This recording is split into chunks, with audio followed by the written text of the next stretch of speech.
Hello, welcome to the corner store. My name is Mike, and I will show you my collection of food items. And today I think we'll just discuss cereals. Cereals that I grew up with, and some are even earlier. During the 60s and the 70s, cereals were a big thing, cold cereals particularly.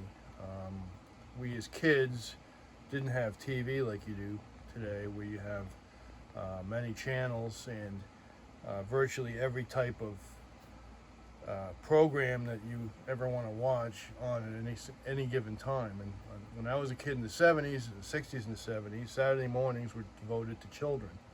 There were cartoons. And most of the sponsors of the cartoons would, of course, advertise their cereals, and there'd always be some premium in the cereal. And as kids, we made sure that our parents, our mother, when she went grocery shopping, would get that brand of cereal so that we could get the premium.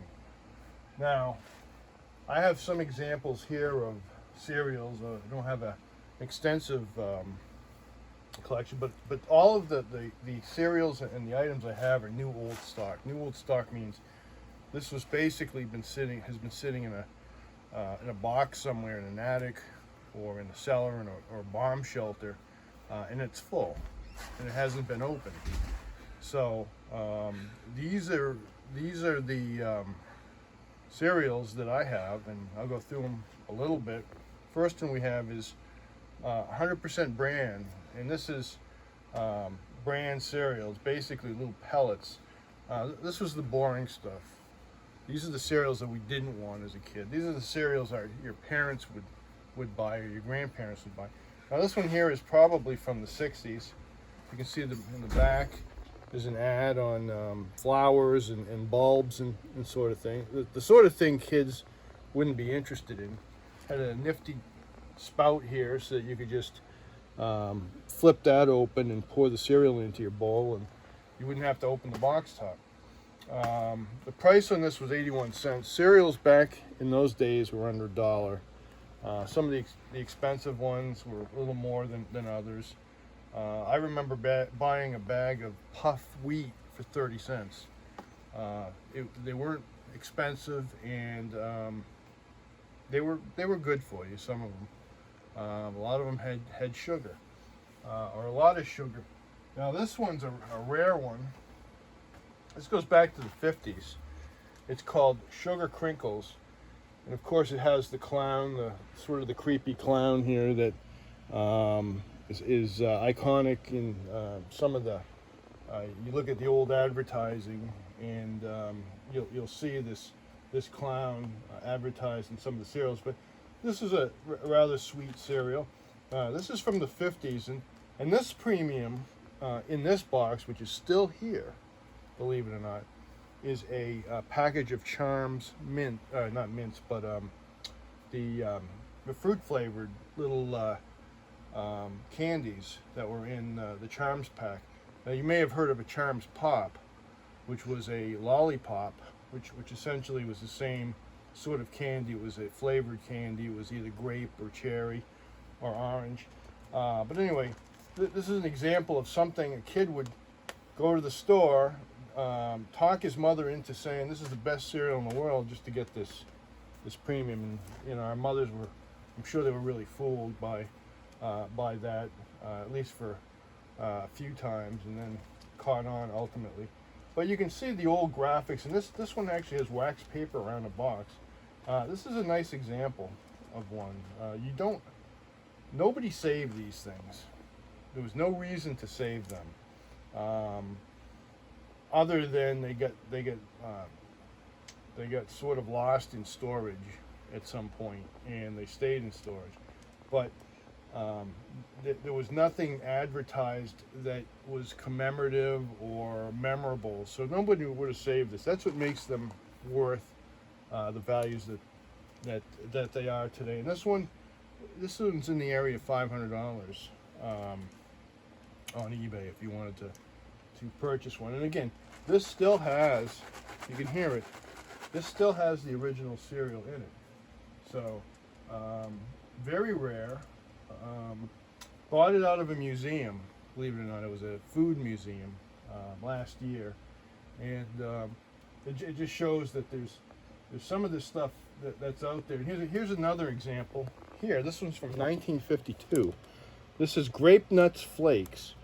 Again, probably not the cereal the kids would really want to go after, but what they would do is they'd put a famous person, like in this case Roy Rogers, famous Western personality, on the box to attract people that, hey, this is this is good quality cereal. This is something that you want to get. Your parents would probably be more into getting this one because has I believe it has bran and has wheat and things that are good for you digestive tract. You can see this 50s family here enjoying a breakfast that includes this Grape Nuts Flakes. So probably popular brand in the early 50s. Later in the 50s and early 60s, and this is just a sort of the individual serving, as they came out with the Frosted Flakes. All of you probably have seen this today on the shelves, the big boxes, the Sugar Frosted Flakes, and I have an example of a sort of a premium that they gave out back in, this one's probably from the 60s or 70s, of Tony the Tiger, who was the sort of the character sponsor of Sugar Frosted Flakes. They're great. You've seen that commercial, I'm sure, or you still see him. He's still a sort of a cereal personality. But this is a sample box here. This you would find in, say, a 6-pack, a variety pack. In this case, it's Kellogg's, so it may have other Kellogg's brands with it. They were giving these out, and believe it or not, this is when Sugar Frosted Flakes, their first year, I believe it was 1956. And the mailman would go around and stick these into your mailbox. Kellogg's had this campaign of just sending out samples everywhere, so that the kids would open it up. And you can see the other thing, which is interesting. I don't know if you can see it or not. There's a line here. And the way we used to eat these individual boxes, you cut here and here. You'd open it up. You'd open up the sort of the wax paper inside, and you could actually eat the cereal from the box. It was like you can make a bowl out of it. So again, for these things to survive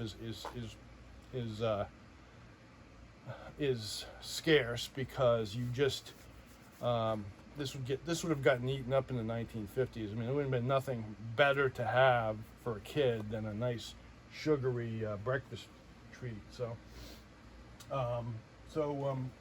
those are the cold cereals. We also have here some of the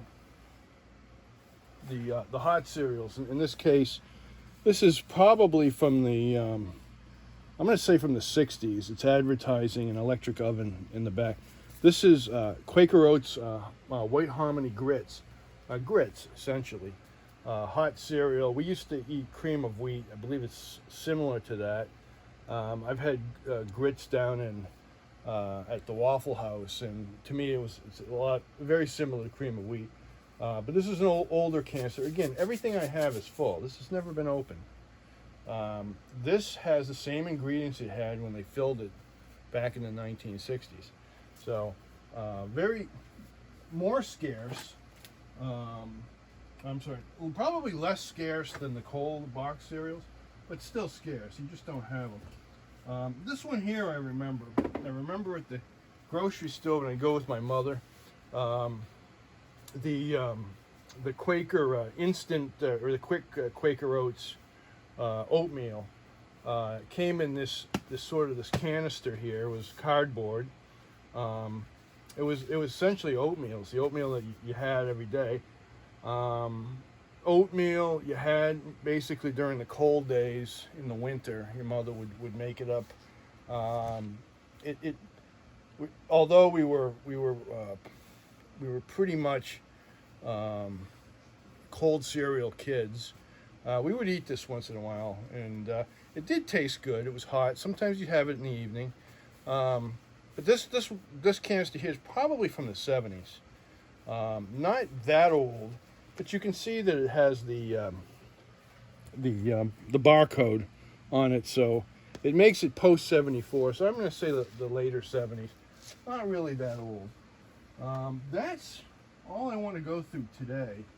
I do have many items here, food items from the as early as the 40s, and you know, I like to go through them by